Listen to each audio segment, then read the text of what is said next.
कहानी में जिंदगी या जिंदगी ही कहानी है। आज मनी मैनेजमेंट की एक बहुत ही नई और बहुत सुंदर स्टोरी स्टोरी है गौतम बुद्ध और एक भिखारी की।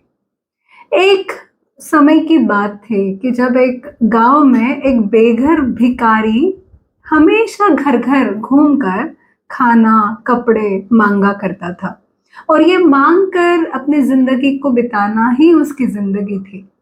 बट वो हमेशा दुखी रहता था कि वो इतना गरीब है, असहाय है कि उसे हमेशा खाना, रोटी, सहारा ये मांगना पड़ता है और अपनी ज़रूरतों को पूरा करना पड़ता है।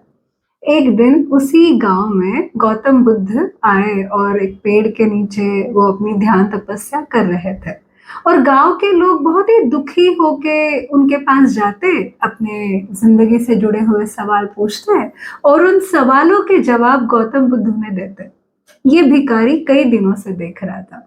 भिखारी देखता था कि गांव के लोग बहुत ही रोते, दुखी चेहरों से गौतम बुद्ध के पास जाते और आते वक्त वो बहुत ही खुश और बहुत ही संतुष्ट वाले एक्सपीरियंस के साथ आते। भिखारी चौंक जाता कि इनके हाथ में ना ही कोई पैसे है, ना इनके पास कोई सोना है, आभूषण है, तो इन्हें गौतम बुद्ध से ऐसा मिलता क्या है जो जाते वक्त दुखी होके जाते हैं और आते वक्त बहुत ही खुश होके लौटते हैं। तो उसने सोचा कि वो अपनी परेशानियों को भी गौतम बुद्ध को बताएगा। दूसरे दिन भिखारी लाइन में खड़े होके अपने नंबर आने की प्रतीक्षा कर रहा था कि वो गौतम बुद्ध के सामने जाएगा और अपनी बात रखेगा। धीरे धीरे उसका टर्न आया और उसने गौतम बुद्ध को कहा कि मैं बहुत ही गरीब हूँ, बेसहारा हूँ, मेरे पास कुछ भी पैसे नहीं है, मैं भिखारी हूँ, मुझे घर घर जाना पड़ता है, खाना कपड़े सब मांगना पड़ता है और मुझे बहुत बुरा लगता है कि मैं मेरी गरीबी कैसे मिटाऊं। तो गौतम बुद्ध ने बहुत ही शांति से उसकी बात को सुना और उसे जवाब में कहा कि तुम बिल्कुल भी गरीब नहीं हो, तुम बहुत अमीर हो, बस तुम्हारे पास जो है वो तुमने आज तक कभी दान नहीं किया। इस बात पर भिखारी चौंका। वो बोला, मैं ही सबसे दान ले रहा हूँ, मैं कैसे किसी को दान दे सकता हूँ। उसने गौतम बुद्ध को कहा कि आप गलत समझ रहे हो, मैं भिखारी हूँ, मैं दान मांगता हूँ, मैं दान देने के अभी काबिल नहीं हूँ। तो गौतम बुद्ध ने जवाब दिया कि आपको किसने कहा कि सिर्फ कपड़ा, रोटी, घर, पैसे ही दान में दिए जाते हैं। तुम बहुत अमीर हो, तुम्हारे पास दो हाथ है जिसको कर्म में तुम अगर डालो तो तुम इसको कर्म का दान दे सकते हो। तुम्हारे पास अच्छी वाणी है, तुम्हें बात करना आता है, तुम अच्छी बात कर कर अपना ज्ञान का दान दे सकते हो। तुम्हारे पास दो पैर है जिसका उपयोग करके तुम किसी को हेल्प कर सकते हो।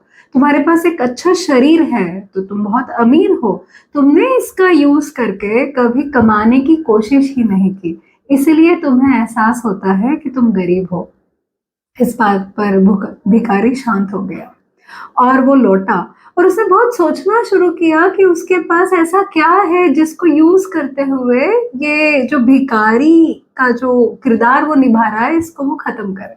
और तब से भिखारी कर्म दान करने लगा और धीरे धीरे लोगों ने उस कर्म दान पे उसे रिटर्न में अर्निंग भी देना शुरू कर दिया।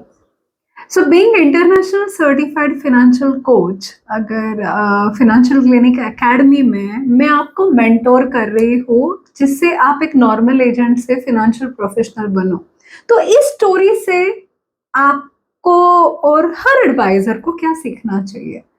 तो सबसे पहले बहुत सारे एडवाइजर को मैं बेसहाय देखती हूँ, दुखी देखती हूँ।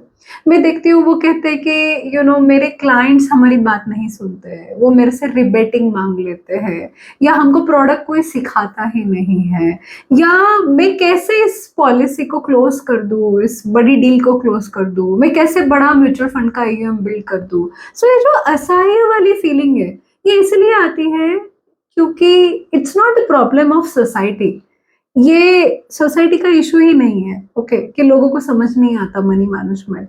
ये इशू ही नहीं है कि आपको अच्छे डेवलपमेंट ऑफिसर या ब्रांचेस सपोर्ट नहीं कर रहे या आप छोटे सिटी में रहते हो। ये प्रॉब्लम है आप अपने आप को समझ नहीं रहे, आप कौन हो। आपने गवर्नमेंट का लाइसेंस अगर लिया है, तो आपके अंदर वो पूरी पूरी क्षमता है कि आप मनी मैनेजमेंट को बहुत डीपली सीख सकते हो। ओके, पर आप उस जगह इंटरेस्ट दोगे, वक़्त दोगे, तो आप सीख पाओगे और तभी आपको सोसाइटी रिस्पेक्ट करेगी। अब दूसरा जो एक एस्पेक्ट है, बहुत सारे लोग फाइनेंशियल एडवाइजर इसलिए बनते हैं क्योंकि उन्हें भ्रम है कि ये पैसिव इनकम है। एक बार पॉलिसी डालूँगा, फिर बार-बार कमीशन आएगा। एक बार म्यूचुअल फंड बड़ा कर दूँगा, उसके बाद ट्रेल इनकम बैठे-बैठे मिलेगी। तो ये कड़वा झूठ है। ओके, ये कड़वा झूठ है, ऐसा हो ही नहीं सकता क्योंकि ये एक प्रोफेशन है।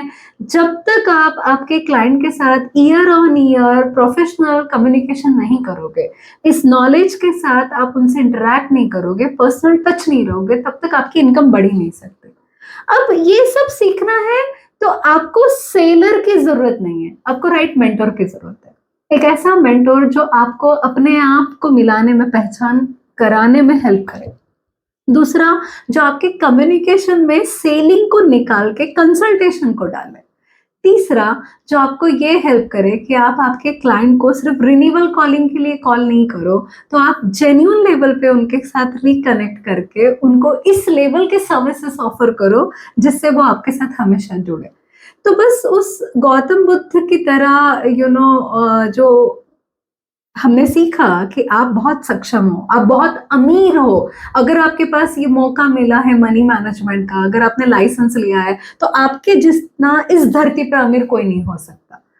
बट अगर उस भिखारी की तरह बेसहाय, बहुत ही लाचार ऐसा फीलिंग कर रहे हो, तो आपको सच में फाइनेंशियल क्लिनिक एकेडमी की ज़रूरत है, जो आपको ये एहसास दिलाए कि आप कितने अमीर हो, कितने रिच और कितना अच्छा काम इस प्रोफ़ेशन में कर सकते हो। ज़्यादा सोचो मत, बात करो, अच्छा लगेगा।